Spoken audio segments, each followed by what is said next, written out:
Hi, and welcome to Sociology. We're going to look at our chapter on socialization.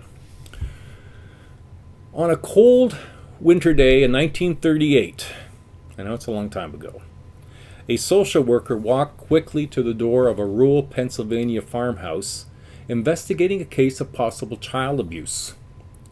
The social worker entered the home and soon discovered a 5-year-old girl hidden in a second-floor storage room. The child, whose name was Anna, was wedged into an old chair with her arms tied above her head so that she couldn't move. She was wearing filthy clothes, and her arms and legs were as thin as matchsticks. Anna's situation was very tragic, of course, and she was born in 1932 to an unmarried, mentally impaired woman of 26 who lived with her strict father. Angry about her daughter's illegitimate motherhood, the grandfather did not even want the child in the house. For the first 6 months of her life, Anna was passed among several welfare agencies, but her mother was unable to pay for her continued care, and Anna then was returned to the hostile home of her grandfather. To lessen the grandfather's anger, Anna's mother kept her in a storage room and gave her just enough milk to keep her alive. There she stayed, day after day, month after month, for with almost no human contact for 5 years. Learning of this discovery of Anna, sociologist Kinsley Davis immediately went to see her. He found her with local officials at a county home. Davis was stunned by the emaciated child who could not laugh, speak, even smile. Anna was completely unresponsive, as if alone in an empty world. Now, unfortunately, Anna has not been the only child to have had this sort of experience, and these examples do at least shine a light on the role and the ability to learn a culture, that a culture is learned, that if we don't have human interaction, we need that to learn how to be human, how to fit into our culture, how to learn the rules of the road, as it were. To be actualized, socialization must to have the potential, you must have socialization to actualize that potential. So this is what this chapter is about. This chapter we're going to explore the process by which we learn who we are as a person and the skills we need to be successful and survive in the society that we are born in and the culture that we live in. And we're going to look at the process of socialization and the process as it occurs throughout our life. This week, we'll define socialization, look at why it's important and what are the important aspects that influence our socialization. So let's get started.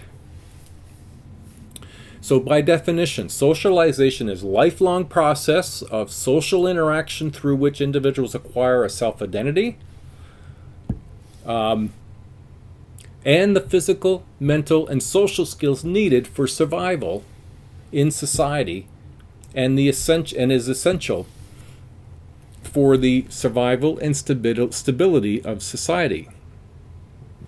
Now that's important. A couple of things to point out. Lifelong process.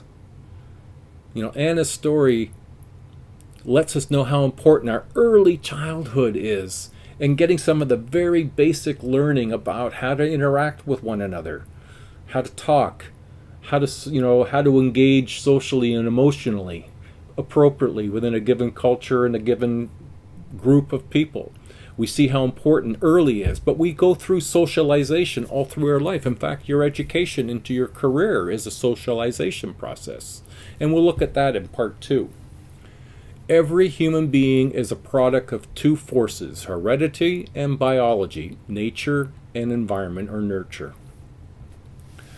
So, let's consider where sociologists focus on how humans design culture and transmit it through socialization.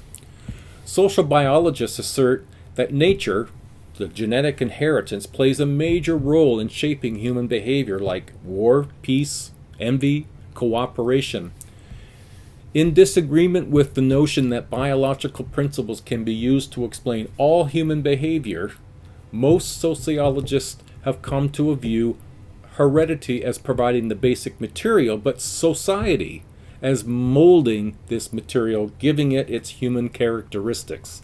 So they're really sort of promoting the note that yes, there is heredity that enters into we being who we are. However, it's the interaction that we have with all the people around us, that socialness, that molds how we grow up, which can explain that a child born and raised in a family of affluence learns what it is to be human and in a society with that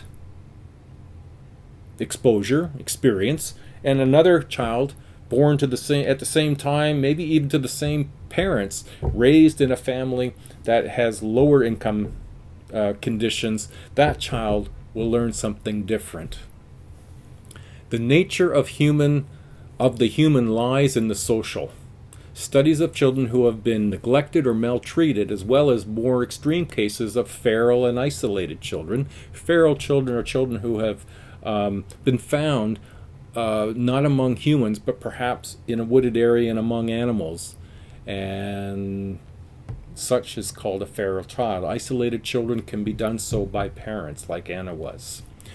Anna and Jeannie, you'll see that in your text, have shown that the level of care and interaction during the early years directly impacts the individual's emotional and intellectual capabilities as an adult.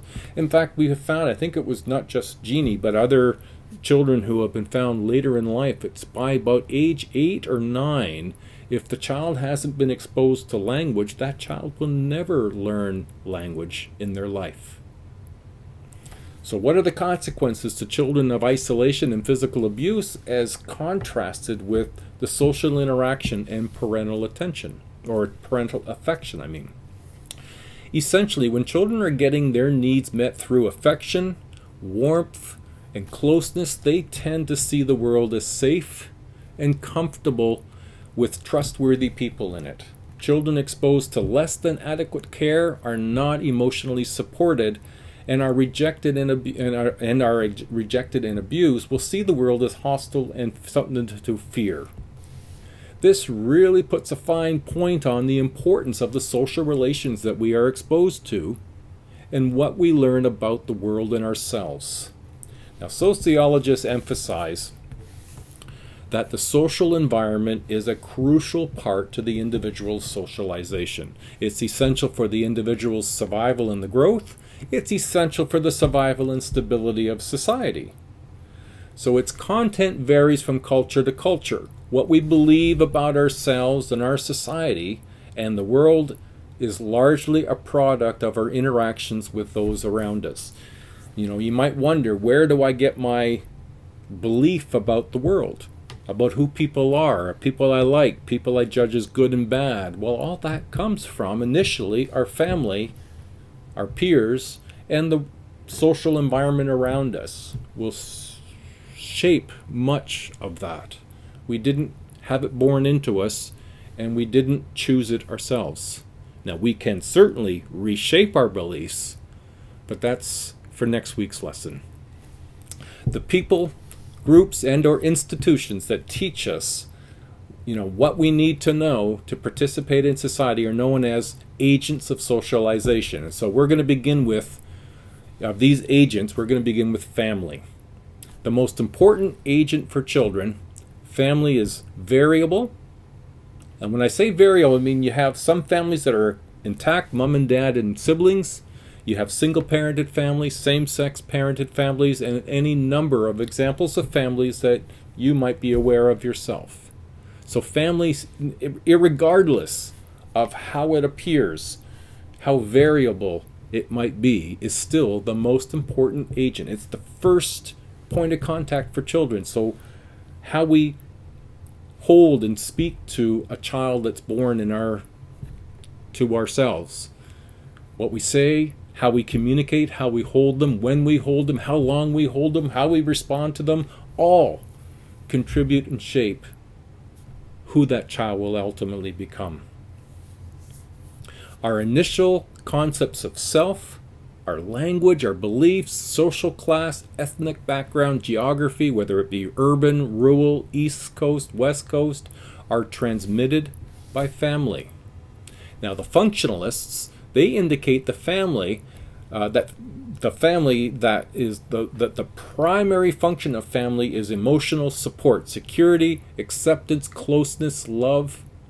Depending on the socioeconomic status, families are teaching their children what their experience with power, money, future expectations can and will likely be for them. Again, we look at the two families, very affluent, very not so much affluent. This child is going to learn about the possibility of their future as bright. This child may not get the same belief system because this family struggles day in and day out and things don't seem fair.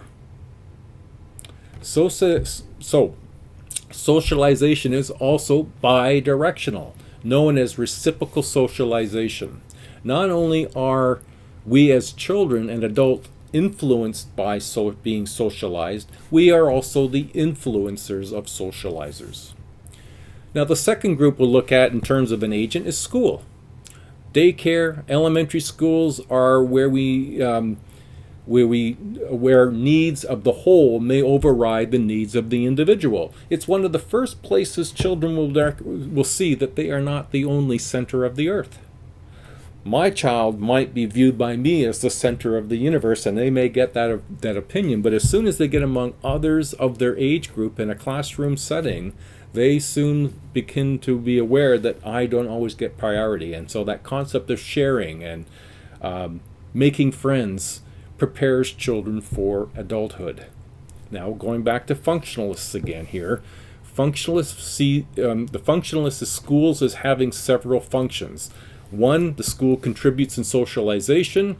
It's a part of culture and social control and placement in society. The school will help with us learning the rules, what's good and what's bad, what's right and what's wrong, and also in terms of where we stand in society.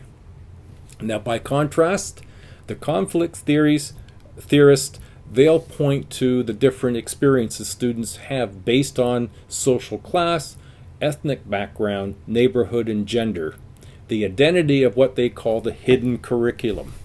Now, the hidden curriculum, that teaches children about the value of competition, materialism, work instead of play, and obedience to authority, thus socializing children for the workplace where they need to know your place, rather than for their own well-being.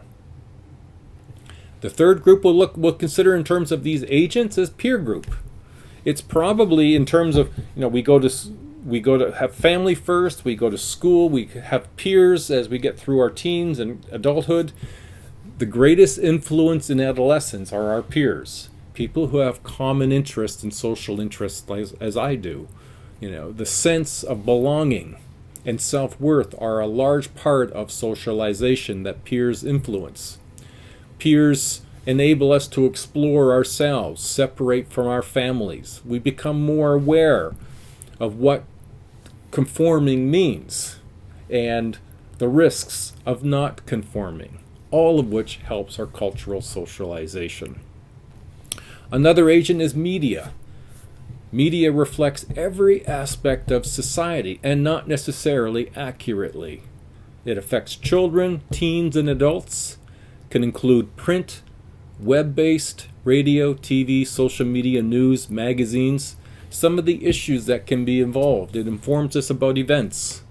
We are exposed and introduced to a wide range of people. We have access to many variables and many viewpoints and issues. Commercialism, we get entertained, a huge influence, and many hours exposed to many media, varied in terms of positive and negative, images of all manner of issues, people, ideas, perspective, knowing how to wade through and critically think our way through and use usefully and meaningfully is not intuitive to us all. We all learn different things about how to sift through all the media. Some of us don't think at all, and we are just immediately affected by whatever it is that we read. We tend to seem to know more about celebrities than we know about the political landscape of the country in which we live. And so we could be really affected by commercials without thinking, is this actually really good for me? Vaping is a good example, and this is partly an issue that's starting to emerge. Is, we're all excited about the flavors and the tastes of the convenience of vaping, and yet we're unawares of the consequences. And certainly the companies haven't heads this up. They just let us go about the business of getting these nice, tasty vaping products without thinking about the long-term impact it might have on our lives. So the following agents that I'll just review quickly are not in your textbook. However, these are emerging agents, and in some cases could be important ones already in your life. I hadn't mentioned yet and early is religion. Religion has influence on what we term as moral, our beliefs, and the course of choices that we make and how we treat and see other people. Sports. You might think, well, it's just sports. Well, sports and the concept of team, the influence that we purchase and how we align ourselves with different teams and players has a big influence on some people. The workplace. Again, teams, friendships, and a place where we spend a great deal of our time as an adult is going to influence how we view the world around us and how we view ourselves. Now, we do get some very specific socialization about being male and female, and it's known as gender socialization. Look at the agents, starting with family, teaching us how to behave, male and female, how to dress, talk, behave, attitudes. Peers, media, school dress codes, all can and do have influence throughout our lives. Well, socialization is a powerful and yet almost invisible experience. We don't think about, where did we get our beliefs? What is it that I value and where did that come from? A lot of times it comes from our past experiences with family, school, peers, religion, workplace, institutions within society influence all of that for us. And so as adults, it gives us the opportunity to critically analyze, are my beliefs the ones that I want from my experience going forward? How do I want my decisions to influence my life? What additional socializing might I pursue? So let's look next week at socialization and some of the following up that we'll do on this topic in part 2. Thank you, everybody. That's the completion of part 1 on socialization. Bye now.